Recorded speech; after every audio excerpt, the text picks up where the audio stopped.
Betting apps కేసులో దర్యాప్తును ED అధికారులు స్పీడప్ చేశారు. ఇప్పటికే పలువురు సెలబ్రిటీలకు నోటీసులు జారీ చేసిన ఈడీ తాజాగా టెక్ దిగ్గజాలు గూగుల్, మెటాకు సమన్లు పంపారు. ఆన్లైన్ బెట్టింగ్ యాప్స్ కేసులో గూగుల్, మెటాలను విచారించనుంది ఈడీ. ఈ నెల 21న విచారణకు హాజరు కావాలని నోటీసులు జారీ చేసింది. YouTube, Instagram, Facebook, X, ShareChat, Snapchat ఇలా ఏ యాప్ ట్రెండింగ్ లో ఉంటే అందులో బెట్టింగ్ యాప్స్ ను ప్రమోట్ చేశారు సెలబ్రిటీలు. ఈ క్రమంలో విచారణలో భాగంగా గూగుల్, మెటాకు ఈడీ అధికారులు నోటీసులు జారీ చేయడం చర్చనీయాంశంగా మారింది. బెట్టింగ్ యాప్లతో మనీ లాండరింగ్, హవాలా లావాదేవీలు జరుగుతున్నట్లు ఆరోపణలు రావడంతో ఈడీ కేసు నమోదు చేసింది.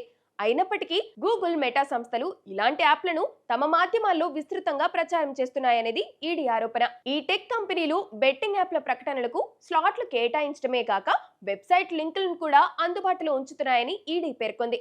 ఇప్పటికే టాలీవుడ్ నటులు రాణా దగ్గుబాటి, ప్రకాష్ రాజ్, విజయ్ దేవరకొండ, అనన్య నాగళ్ళ, నిధి అగర్వాల్, మంచు లక్ష్మి, శ్రీముఖి వంటి వారిపై ఈడీ కేసు నమోదు చేసి విచారణ చేస్తుంది. బెట్టింగ్ యాప్స్ ప్రమోషన్స్ లో పాల్గొన్న 29 మంది సెలబ్రిటీలు, యూట్యూబర్స్ మీద ఈడీ విచారణ జరపనుంది. గతంలో వీరిపై సైబరాబాద్, హైదరాబాద్ కమిషనరేట్ పరిధిలో ఫిర్యాదులు కూడా అందాయి.